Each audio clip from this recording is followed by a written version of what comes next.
Top quality और consistent performance के लिए सिर्फ सिल्वर पंप्स। टॉप क्वालिटी और कंसिस्टेंट परफॉर्मेंस के लिए सिर्फ सिल्वर पंप्स, नाम याद रखना। सांगली जिल्ह्यातील इस्लामपूर येथे राजाराम बापू कॉलेजमध्ये आज मंत्री नितीन गडकरी यांच्या शुभ हस्ते कार्यक्रमाचं आयोजन करण्यात आलेलं आहे। राष्ट्रवादीचे प्रदेशाध्यक्ष जयंत पाटील यांचे नाव आता पुन्हा एकदा चर्चेत आलेलं आहे। सांगली जिल्ह्यामध्ये जयंत पाटील हे भाजपमध्ये जाणार अशी चर्चा संपूर्ण सांगली जिल्ह्यासह राज्यात सुरू होती।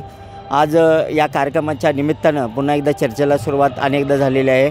आजच्या कार्यक्रमाचं वैशिष्ट्य असं आहे की राष्ट्रवादीचे जे सर्व आहेत शरद पवार साहेब हे या कार्यक्रमाला नाही आहेत आणि त्यामुळे पुन्हा एकदा सुरुवात झालेली आहे चर्चेला। आपल्यासोबत या परिसरातले जयंत पाटील साहेबांच्या सोबत असणारे कट्टर कार्यकर्त्यांनी स्थानिक लोक आहेत इस्लामपूरमधील, आपण जाणून घेऊया। तुमचं नाव सांगा आणि जयंत पाटील साहेब आता भाजपमध्ये जाणार अशी चर्चा पुन्हा एकदा सुरू झाली आहे, काय भावना आहेत तुमच्या?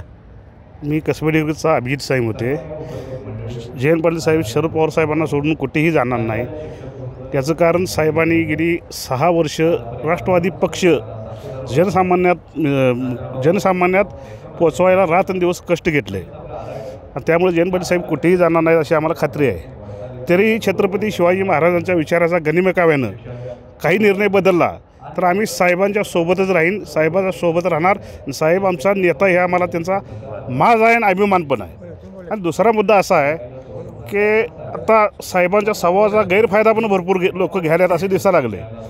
पण आता आमचं भूमिका अशी आहे किंवा माझ्यासारख्या सर्वसामान्य कार्यकर्त्याचं मत असं आहे की साहेबांनी डोक्याला तिथं डोकं वापरायला पाहिजे आणि गुडघ्या तिथं गुडघं वापरायला पाहिजे, तर ही कुठं विचारसरणी रेषेत येईल, नसेल तर आपल्याला साहेब त्रास होणार, एवढंच मी सांगतो। आपल्याबरोबर जिल्हा परिषदेचे माझे सदस्य आहेत मासुले सर।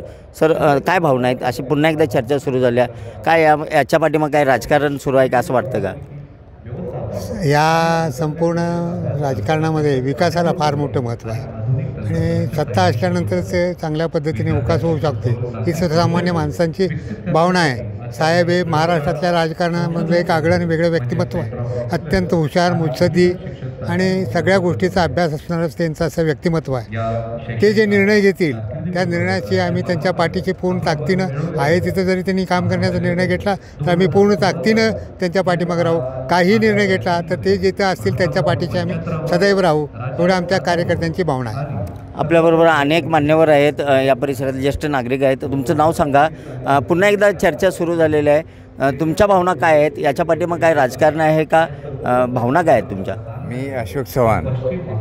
आता जे मासुल सर बोलले त्याचा विचार करून आम्ही तोच विचार करतो आहे की साहेबांनी कोणत्याही परिस्थितीत सगळ्या गोष्टीचा विचार करून काही निर्णय घेतला तर आम्ही त्या निर्णयाशी ठाम आहोत।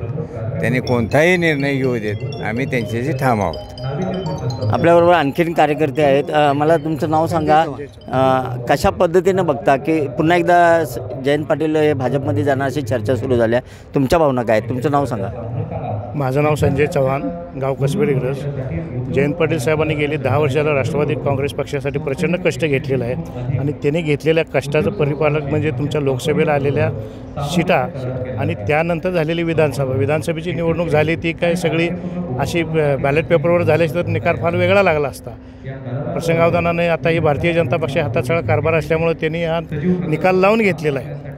त्यामुळे हे सगळं खापर आता जयंत पाटील साहेबांच्यावर फोडलं जातं आणि काय ज्यांची पात्रता नाही अशी लोक जयंत पाटील साहेबांच्यावर बोलायला लागलेले आहेत, पक्षामधली सुद्धा, की प्रदेशाध्यक्ष बदलला पाहिजे का। त्यांच्यासारखं कष्ट घेणारा माणूस ह्या महाराष्ट्रात दुसरा कोण नाही आहे असं माझं वैयक्तिक मत आहे। त्यामुळे साहेबांनी कुठेही राहावं, साहेबांच्या सोबत आम्ही कायम राहणार। साहेब कुठल्याही पक्षात राहू देत, भले राष्ट्रवादीत राहू देत किंवा आणि कुठल्याही पक्षात काम करू देत, आम्ही नेहमी साहेबांच्या सोबत राहायला नाही। नक्कीच आपण पाहू शकता साहेबांच्यावर टीका करणारे लोक त्यांची पात्रता नाही आहे असं इथल्या सर्व स्थानिक नागरिकांचं मत आहे, कार्यकर्त्यांचं मत आहे। जयंत पाटील जातील तिकडे आम्ही जाणार, जयंत पाटील यांच्या नेतृत्वावर आमचा ठाम विश्वास आहे अशी भूमिका या सर्व स्थानिक कार्यकर्त्यांनी पदाधिकाऱ्यांनी व्यक्त केलेली आहे।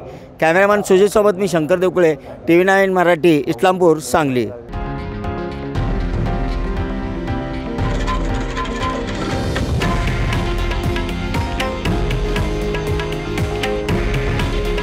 हे आहे देशातील नंबर 1 न्यूज नेटवर्क आणि आपण पाहत आहात TV9 मराठी।